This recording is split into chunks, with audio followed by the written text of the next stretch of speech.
Pending బిల్లులు చెల్లించాలని సచివాలయం ఎదుట ఉన్న తెలంగాణ అమరవీరుల స్మారకం ముందు తెలంగాణ రాష్ట్ర సర్పంచుల ఐకాస ఆందోళన చేపట్టింది. స్మారకం ముందే బైఠాయించడంతో సర్పంచులను పోలీసులు అరెస్టు చేశారు. దీంతో పోలీసులకు సర్పంచులకు మధ్య తీవ్ర వాగ్వాదం, తోపులాట చోటు చేసుకోవడంతో కొద్దిసేపు ఉద్రిక్తత పరిస్థితి చోటు చేసుకుంది. గ్రామాల్లో పలు అభివృద్ధి పనులు చేసినా పెండింగ్ బిల్లులు ఇవ్వక, వడ్డీలు తెచ్చిన అప్పుల వారికి చెల్లించక వేధింపులకు గురవుతున్నామని ఐకాస అధ్యక్షుడు సుర్వి యాదయ్య గౌడ్ ఆవేదన వ్యక్తం చేశారు. ఈ నెల 30 వరకు డెడ్లైన్ ప్రకటిస్తున్నామని, అప్పటిలోగా ప్రభుత్వం స్పష్టమైన వైఖరి ప్రకటించాలని ఐకాస నేతలు డిమాండ్ చేశారు. సర్పంచుల పెండింగ్ బిల్లులను, రైతు వేదికలు నిర్వహించిన సర్పంచుల పెండింగ్ బిల్లులను, రైతు వేదికలు నిర్వహించిన పెండింగ్ బిల్లులను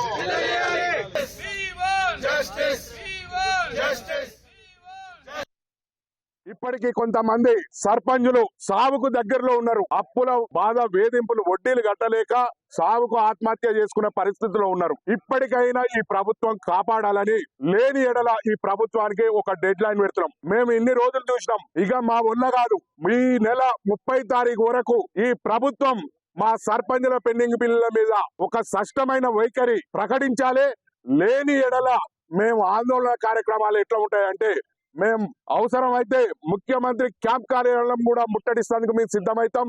అదే విధంగా అన్ని జిల్లాలో ప్రభుత్వాన్ని దిష్టిబొమ్మ కూడా దహనం చేస్తాం. అదే విధంగా అధికారులని అనేక రకాలుగా మేము గ్రామాల్లో తిరగకుండా అడ్డుకుంటామని తెలియజేసేందుకు మాది 30 తారీఖు వరకు ఈ ప్రభుత్వం క్లియర్ గా సర్పంచుల పెండింగ్ బిల్ల మీద స్పష్టమైన వైఖరి ప్రకటించాలి.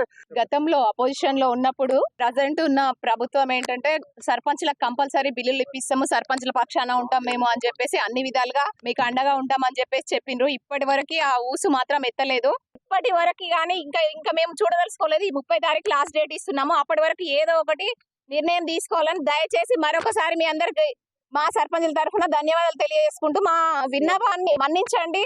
అలాగే మా గురించి ఆలోచించి మా పెండింగ్ బిల్స్ అన్ని విడుదల చేయాలి అని చెప్పేసి మనవి చేసుకుంటున్నాను.